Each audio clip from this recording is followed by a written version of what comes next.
Why Watch That is a podcast featuring the critic and referee who go head-to-head on a quest to discover the best movies and TV shows Hollywood has to offer.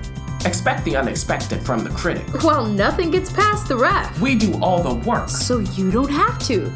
Welcome to Why Watch That.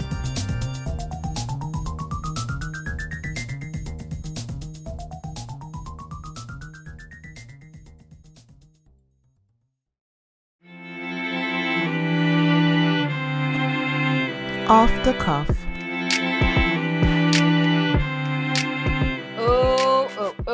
Oh, I love it when we do a good off the cuff.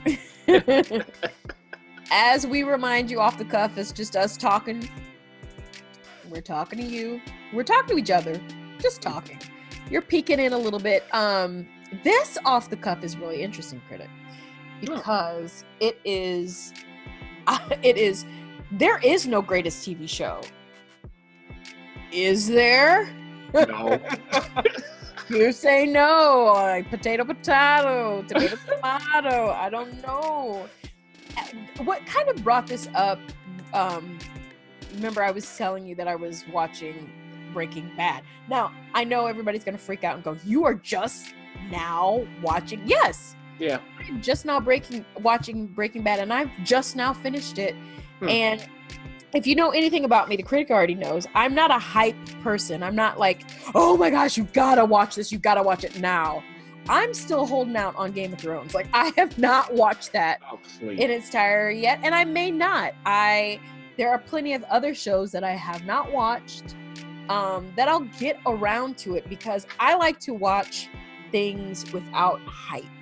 Mm-hmm. I mean, there are only a few things that I like to get hype about, and that, that's my, the good superhero movies, the ones that I know are good. I'm like, oh yeah, bring the hype, let's go.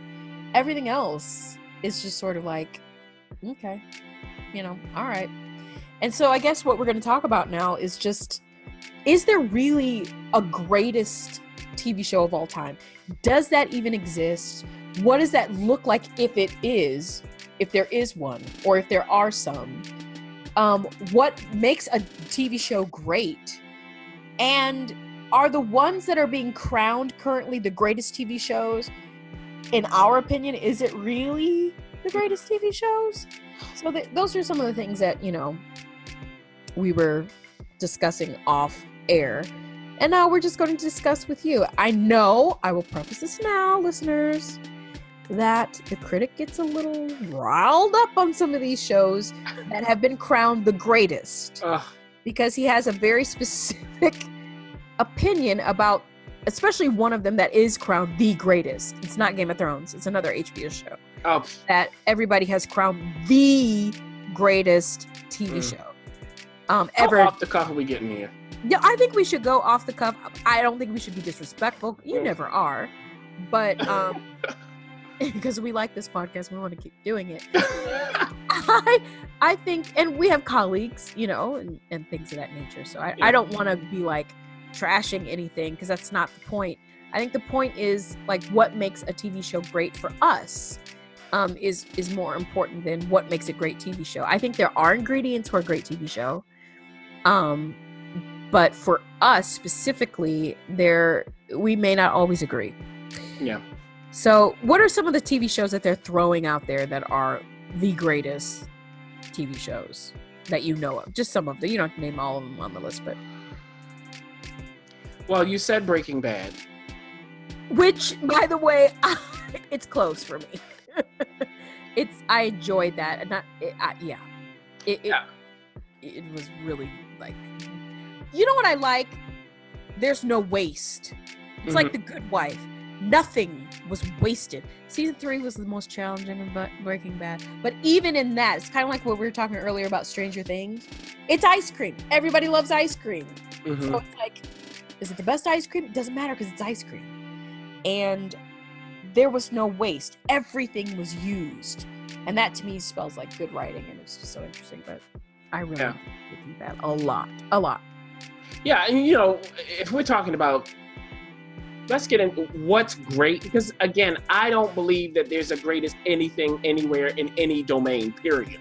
There is no such thing as the greatest. I think it's disrespectful to even say it. Yeah. But if you're talking about greatness, it's when you have achieved your mission. When you have a fully formed show that has ended that way. When you hit the ending and go, oh yeah. Yeah. And what does that come down to? It's execution. Yeah, that's hard. It's hard to do. It's very hard to do.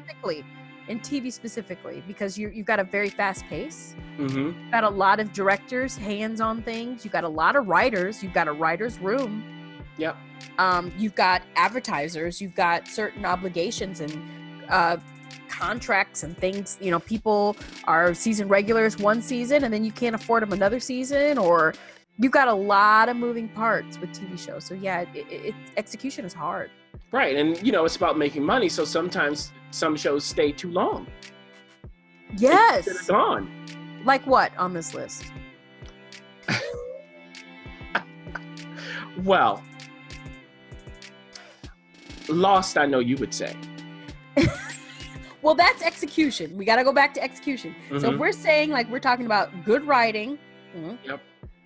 executed well, meaning there's a through line for characters and an overall arc, an overall through line for not just the characters, but the show and its intent. And then you said something for Stranger Things. You said heart. Yeah.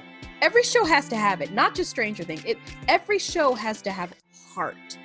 Like that thing that makes you keep tuning in, that is authentic and real. Not real as in, oh, this could happen.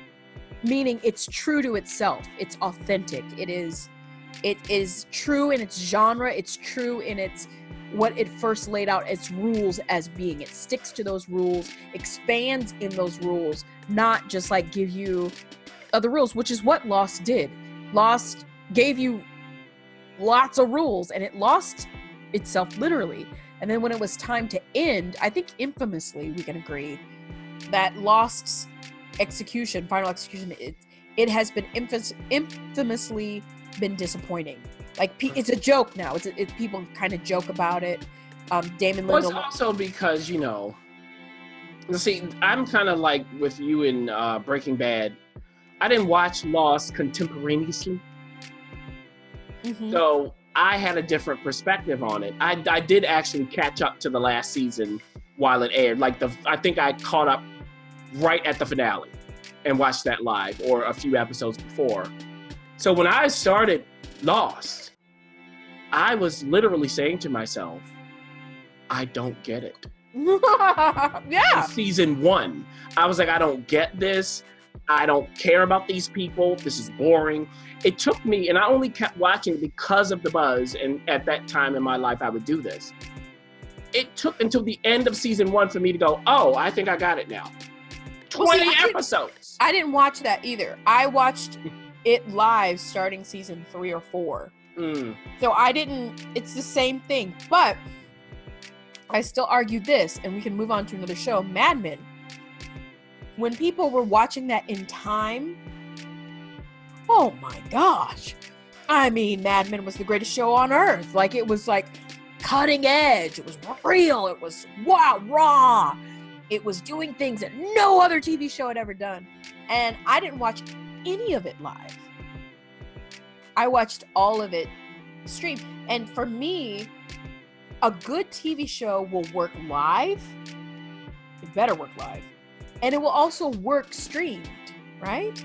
Because if it's like based on tropes and based on tune in next week, that kind of thing, well, the writing should be so good that even if you watch it back to back, it still should have some weight, like dun dun dun, The Good Wife. Yeah. And for me, Mad Men is about Don Draper. That's just me. That's a personal thing. So sometimes that comes into it, because if we're talking about that's a personal issue. That's your opinion. So like you're saying, the heart part, there can be hooks from certain shows that hook certain people and don't hook others. But when it comes to The Good Wife, look, we have the Kings at the top of their game here. Yeah, we have a great cast. Yes. And we have a mix of the procedural and the serial. TV shows, just put together. It's so well done. So well done. So well done. So it really, that kind of show, if you want a long story arc, you get it. If you just want an episodic kind of thing, you get it. And you get the execution that we talked about. Oh, that ending? Yeah, and then, then they can even take that into The Good Fight, which isn't as good as The Good Wife, probably not, but it doesn't matter. Because the execution's still there and the casting is still there. And that takes us to The Wire. Uh-oh. I will preface this by saying I have nothing to say about The Wire because I have not seen it at all. Oh, here we go. I can appreciate what The Wire did for Baltimore City. You know that city. I do. I can appreciate that. I can appreciate how it really launched a lot of careers. Idris Elba, Michael B. Jordan, gosh, the list goes on and on. Yeah, on and on and on and on. So a lot of these actors probably wouldn't have the careers they have now without this show. They wouldn't have been hired. So, but that's not the story. That's what the show did externally. If I'm looking at the show, okay, are y'all serious? Well, what? Tell me. It's deemed the greatest TV. Like, if you look it up, it is, people across the board, critics and fans, have crowned The Wire the greatest show. Right, because it's so authentic, right? And see, this is why I said, how off the cuff are we getting? Because what do you mean by authentic, and how would you know? Oh, I see what you're saying. What does authentic mean? Okay, I'll dance around it here. What does it mean? I'm from Baltimore City. Oh. Now, are those elements there? Yes. Are they the only elements? No. Okay. I know a lot of people who went to the Baltimore City public school system and they got an education. Well, here's the thing. I have not seen The Wire. I've heard about The Wire. It did not make me want to visit Baltimore. Right. Now, again, is that there? Yes. Is that the only thing there? No. And the people who are behind it are Baltimoreans. Uh-huh. But I'm not going to go there. So, this is where my temper starts coming up.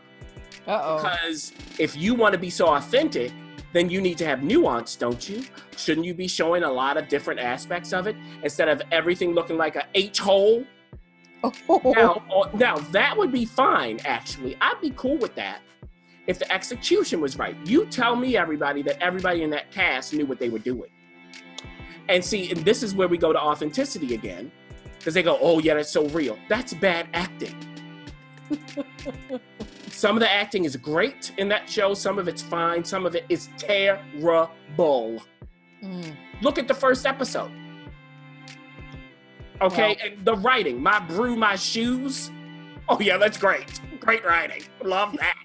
Okay. You just spread that actor. So this is what I'm talking about.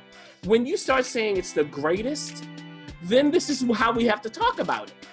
If you just said, hey, I enjoyed that, it felt real to me, that's fine. That's fine. This is entertainment after all. But you have to calm down on the greatest stuff. It's not even close. It's not great. Let's talk about another HBO movie or TV show that has been crowned the greatest. Oh. Crowned one of the greatest. Oh. And that's Game of Thrones, which, I did try to watch the first season. Mm-hmm. And of course you can't get away from social media. So what happens to Jon Snow, and he comes back, and now we know who's won the Game of Thrones and what it looks like. Now, you watched every single episode of it, and again, it's another HBO hit that was popular, but from my perspective, at least the first season, I experienced a lot of writing issues that I just couldn't get past. And again, it's one of the greatest, most well-written shows in history, Ref. Oh, get out of here. What are you talking about? Multiple Emmys. Who can top it? It's so brilliant. The chess game that went on for however many seasons. It's amazing what they did. The scope of it. They changed the landscape of TV. We'll never have another show like it. Oh, okay. Y'all need to calm down. That was sarcasm. I mean, this is what these. And then in the last season, you know, those cracks started showing. Yeah, I did. Telling y'all. I was telling. Mm-hmm. And some people want to come for me. And then you see this last season, nobody's coming for me no more. I told you. Because I'm not drinking the Kool-Aid. Look, they had Bran, one of my favorite characters. What'd they do with him? He is sitting around in that seat like a crash test dummy when he has all of these powers. Hello? Where is it? Why did we... Tell me, everybody, and we'll move on from this. This is just the example of Game of Thrones. What was the point of Bran other than the ending? Why did we have to go through all of those steps with him, dragging it out? All of the things that happened to him, how he was crippled and how he got these powers, he's a warg, all of this stuff. He then becomes, who he becomes. I still won't spoil everything. Oh. Why? What was the reason for all of that except for, okay, we're ending it here? And did they even know they were ending it there? Mm-hmm. Yeah. All right. Yeah. Greatest show ever. Uh-huh. That's the stick, right? That's the execution towards the end. Now, one of the shows that we kind of disagree with the execution on, but we definitely agree it is a show that we enjoyed thoroughly, is The Americans. And I know that you enjoyed it from top to bottom. That last episode of what actually happens to the couple, I thought there was retribution that was lost. They get to... Well, I don't want to ruin it either, but when you watch The Americans, which you can actually catch it if you have Amazon Prime, it is one of those. It's I think 13 episodes per season or something like that. It's not 22 episodes, but boy, wasn't every episode meaty? Yeah, it's an example of great writing. The premise is absolutely it's the 80s. We don't trust the Russians. And we have the perfect next door neighbor couple who are Russian spies living across the street from an FBI agent who tracks Russian spies, and his best friend is a Russian spy. Mm-hmm. What? Yeah. What? And then you put these two, and we're speaking of Carrie, what's her name? Carrie Russell. And her husband, Matthew Rhys. You put those two great actors in the most challenging situations possible. I mean, that last season, Critic, in the parking lot, where they had to get rid of a body, and there was no dialogue, and they were just looking at each other. You mean you're going to do a whole scene of no dialogue and they're just looking at each other, and literally you can see as the audience member what that eye contact means? That's just brilliant. Maybe it helped that they were a real life couple, but the acting execution in The Americans, I was absolutely just blown away. Absolutely. I loved it. And the thing is, it knew what it was, and it did that. It knew what not to write. See, this is another thing of writing. You got to know, if you could be a great writer, what not to write, what dialogue not to put in there. This is a visual medium, and the pacing of it is appropriate for a spy show. It's slow, it oozes by, but we're always going ever so slowly forward. And that's how you feel. It's really, really just wonderful stuff. And speaking of oozing and slowly moving forward, we have one of the refs' favorites. Oh. Rectify. Oh my gosh. You have to say it's on Sundance TV because everybody goes, what? Oh, come on. Now, if you want to see people not say anything but say everything. Oh. And you do have to have some patience. You have to sit. You have to just let it wash over you. It's like Spanish moss in the South. That's exactly what it's like. It's like a Faulkner novel. And you just see all of the wreckage that's underneath the surface. Oh my gosh. Wreckage. That's a good word. That's an excellent way to describe. These people are hurting.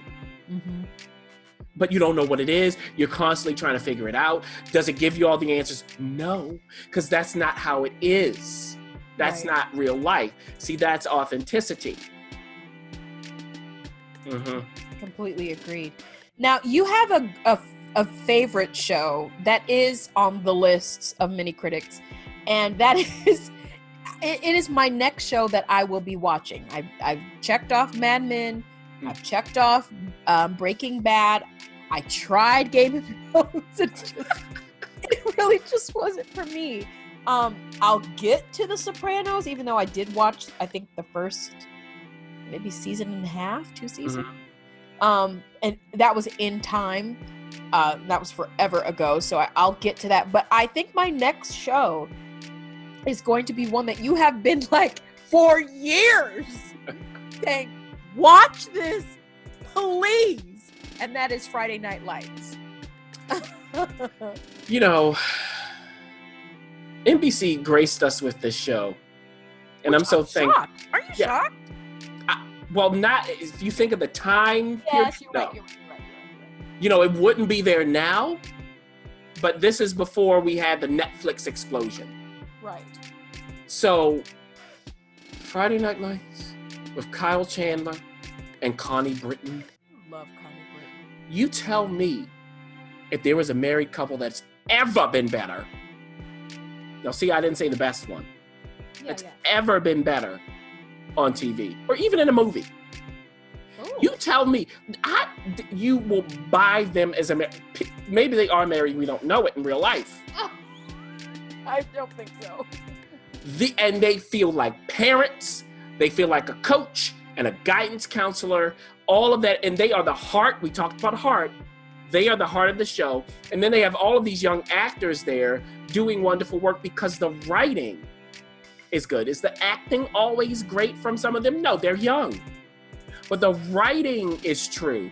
You feel the town. You understand the importance of football there, whether you're a football fan or not. That's how you do it. So look, people are going, oh yeah, Friday Night Lights, whatever. Yeah, this is it. This is what y'all were trying to talk about with The Wire. This is what y'all were trying to talk about. Well, let's note that Michael B. was on both of those shows. So. He was. If Michael B. Jordan like to sign on to be on one season, and it'll be a complete hit. I don't want to miss out on the fact that we did talk about The Sopranos. This is something, anytime, I watched Gomorrah, and you watched some of, I think you finished Gomorrah. I don't think we only have 2 seasons in the United States. Well, yeah, the third season hasn't aired in the States yet, or hasn't. You're already on season 4 and going to 5. Well, Harvey we've got some things to take care of with the Weinstein issues, and we'll get there. We'll get to watch it, but it is undeniable. We are attracted to the mob. I don't know why we're attracted to gang, mob, and specifically we have shows like Narcos, other cartel. You've got your show on USA that is summer TV, Queen of the South, but there was nothing quite like, there was no TV show at the time that could give us the feel of the Goodfellas or give us the feel of, Casino or anything that what Scorsese was doing. It somehow landed on HBO The Sopranos, and people, regardless if you think it's best from start to finish, I know a lot of people, that last scene with James, I forget his name, James Gandolfini. Yeah, the late James Gandolfini.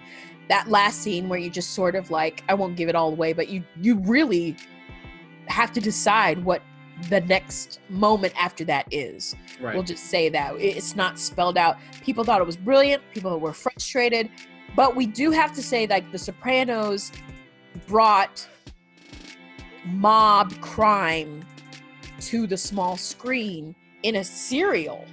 Mm-hmm. That's kind of hard to do. I don't know how you felt about The Sopranos. Well, The Sopranos is a show that I, again, didn't watch contemporaneously. I don't even know if I caught up with it. I may have watched it after it was done. Gotcha. And the first season, I was kind of like, okay, it's good, it's fine. I wasn't blown away. Then the second season, right from the top, I said, oh, this show completely found itself in season 2, episode 1. And from then on, this is one of my all-time favorites. If we talking again about casting and writing, yeah, you have James Gandolfini, the late great James Gandolfini. Who knew? That was a guy. That was the guy. Who else? He's, of course, he has this relationship with his therapist, played by Lorraine Bracco. I love he has this thing with animals. Like, see, look, they took a man who's a mob boss and gave him heart. Yeah. How do they do this? Now, he's in a business where you can't have heart. So, okay, you have Lorraine Bracco there who helps him talk and work through issues, and he fights against it. But then you choose to have him be an animal lover.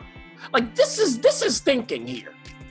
Yeah. We have the birds. We have other things. If you harm an animal around him, you're dead, literally.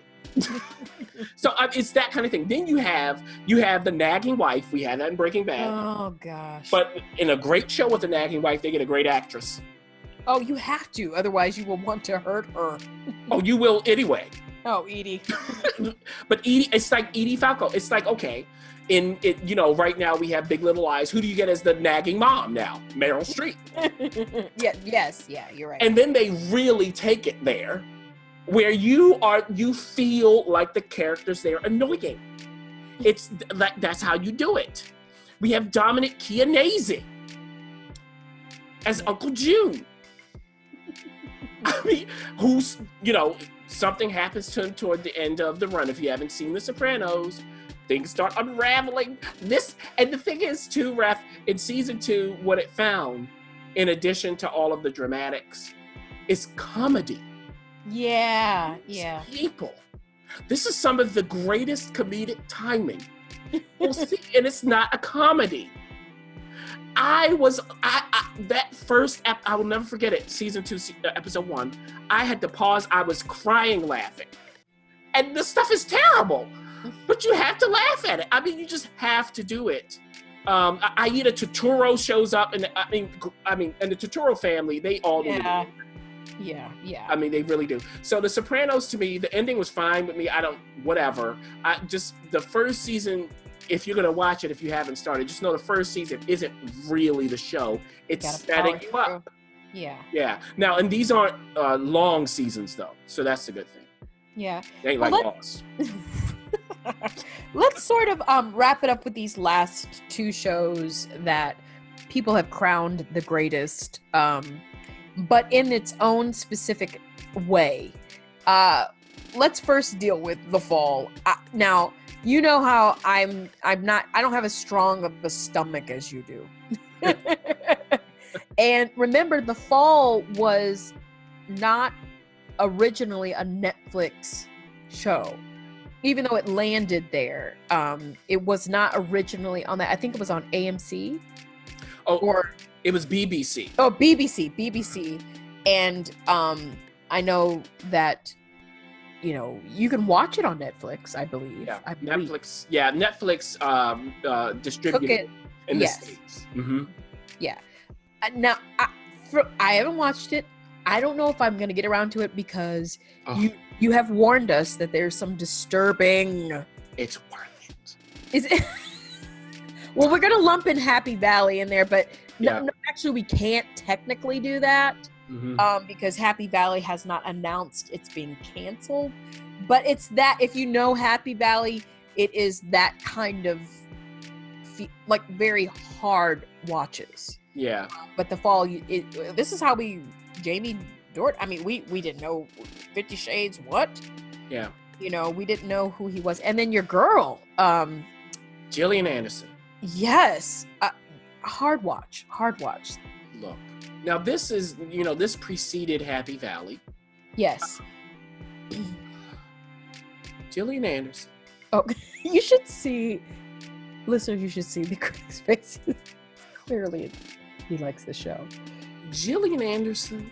If you're thinking, what was that? X-Files. X-Files. Forget it. Yeah, because that's the only thing I can really. No. This woman is one of the best living actors on the planet.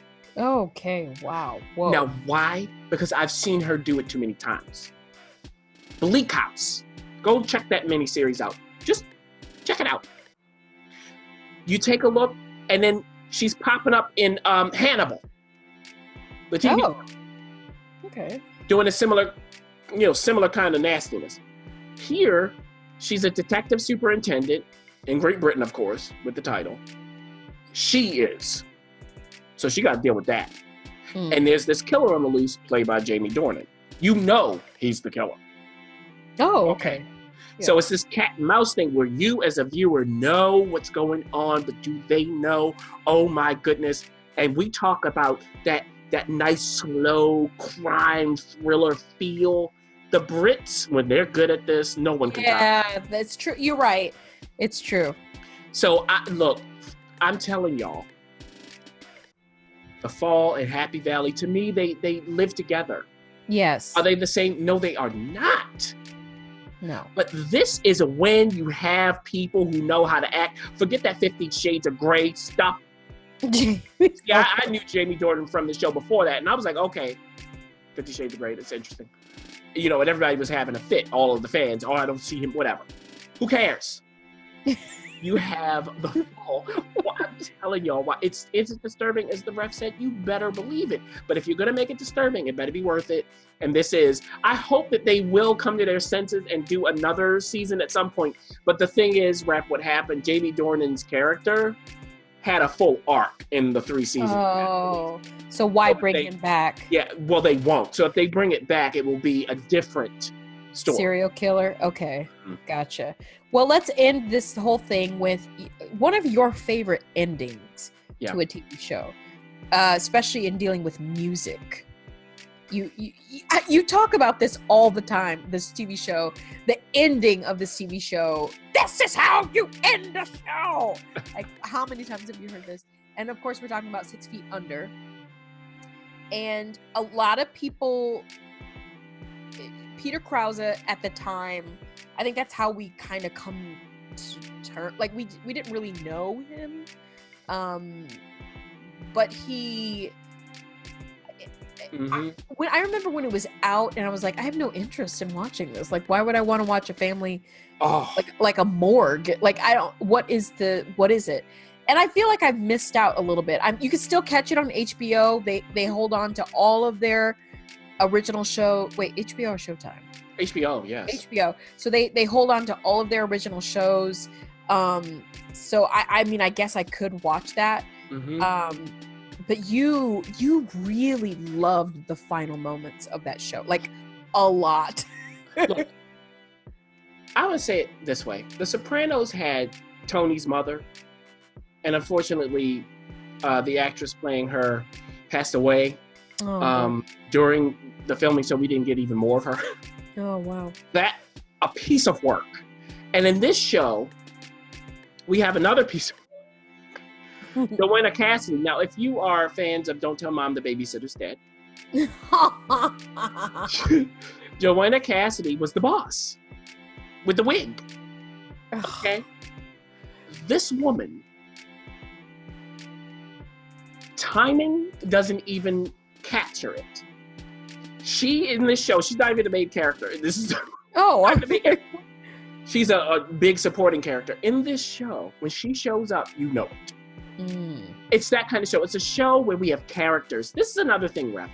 The Sopranos had characters. Yes. 6 Feet Under had characters. And you go, because I remember when I started watching it, it was the same kind of thing. It's like, why do I want to watch a family that's running a morgue? What? Yeah, what? Oh, you watch it. Oh, okay. You watch it. There's a lot going on. The matriarch of the family, played by the great Frances Conroy, is so quiet and well-mannered, like in Rectify. Yeah. J. Smith Cameron's wonderful work. Same kind of thing. Until okay. people start having enough. She's dealing with 2 grown sons. She's got a daughter who's growing up and is a rebel. And you see, of course, their love lives. You see them struggle. The patriarch has died to start the show. Oh. So in every episode, there's a death. Oh, okay. So, and then they, of course, it's a mortuary. They have this family-run business. But it's all this craziness surrounding it. And is it always on? No, it's not. But it's so particular and good. And when it's good, really good, it's great. And the ending, like you said, this put Sia on the map. Put her on the map. Oh, yeah. That song, okay, Breathe Me. Sia. Mm-hmm. Yeah, this is what did it for her. And you'd have to see it. It's a thing at the end where you don't even know this is what you wanted from the show to end until they do it. It's that kind of feeling. And it's a similar thing to end it with another HBO show, The Leftovers. Oh, you love it. Yeah. Now, this baffled everyone, including me. But in the end, you go, was it worth it? Yes. I see how all this came together, because sometimes, and this comes back to where you started, Ref, it's the heart of it. And The Leftovers ended with the heart. Yeah, we have this crazy stuff with dimensions. We have the rapture that seemingly happened.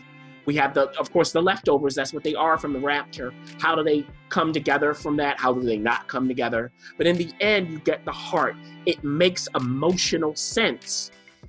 So I think that's a great place to end it, because it does come down to emotions, everybody. As animals, not just humans, as animals, we are guided by emotions. They tell us what to do. They signal behavior. So any great show, if you're going to call it that, has got to engender emotion so that you know whether you need to keep watching or cut it off. Game of Thrones. Oh, wow. See, it was going so nice until that last. I just did that as a joke. Well, it's off the cuff, and that's what we do. I hope you enjoyed that, listeners. Literally, this is what we talk about. Literally, we talk about this. And we can talk for hours and Do you think that Breaking Bad is the greatest? Is that what you were saying? I think it's up there. I think it's up there. Because you didn't really tell us your thoughts on it. See, I want to know. Like that last episode when I was talking about on the podcast with him in the background. You know what? I was looking for it. I was like, this is ridiculous. Why am I looking for this? I had to shut off your voice because now I wasn't even paying attention to what other people were saying while Bryan Cranston was in the scene. Because especially the scene in the coffee shop, the last one where he's just moving around the whole coffee shop. Like, what are you doing, Bryan Cranston? And just to let the listeners know, I'm now reading his autobiography. Breaking Bad for me, like, I was a little frustrated with season 3, but it wasn't, again, like I said, it wasn't a frustration of, this is a terrible show, I can't believe it. Yeah. I appreciate as a person who enjoys writing. Like I think enjoy performances more than I do. I love performances. I think we're almost about equal, but you take it over the edge. I am the writing. I listen for it. I look for it. I am very rarely, and this is not to brag, it's just because that's the instinct in me. I'm very rarely fooled. Mm-hmm. Or I can see, like, okay, you brought that in. But with Breaking Bad, there was a certain ride that you were able to go on with this very nuanced character. That it was nothing was wasted. There was no information that was put out there that didn't have a reason. And that to me is great writing. I am not a Tree of Life girl. I need to have reason. There needs to be a reason why you are having me in my seat paying $15. And I feel like that for a feature, I also feel that way for a TV show. I personally, again, say that a TV show can wear the crown of one of the greats if they stand the test of time. And for me, Breaking Bad is up there with Rectify. I mean, it's literally, there was nothing wasted. And I cannot wait till this Breaking Bad movie comes out. Oh boy. Very excited about that. If you look at Aaron Paul and Bryan Cranston's Instagram, as of taping, they have already been teasing it for 2 posts, saying coming very soon. And characters again. Characters that you, and the annoying wives, like you said, that shows like to do. Whew. They were great actors. The acting in this was, these were theater actors. Yeah. Anna Gunn, Bryan Cranston, the one who plays Hank's wife. I think the guy who plays Hank is also a theater actor. Dean Narsh, you better look. These are people who know what they're doing. So once you get to me, and we were trying to end this, but once you get great writing, and not just like, oh, this is good. Vince Culligan, like, great writing. I will say great. I will give him great, just like the Kings. He knows how to write a TV show. He knows how to keep you wanting more, that like, tune in next week. But also, if you binge it, it makes sense. Mm-hmm. He knows how to do that. Then the actual shooting of it, the shots, the cinematography of it felt beautiful and wonderful, great and interesting shots, and then the acting. If you get those 3 things together, it's really hard not to say something is not great. Yeah. So I will be willing to give a half crown to Breaking Bad as one of the greatest TV shows out there. But it's taking its place among other great TV shows that we talked about. So, absolutely.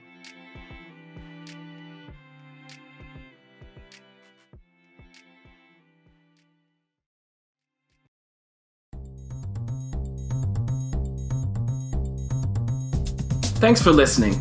For additional resources, visit whywatchthat.com. Good idea, and we'd love to hear from you. So go ahead and leave comments, feedback, and you can rate us on iTunes. We'll see you next week. See you.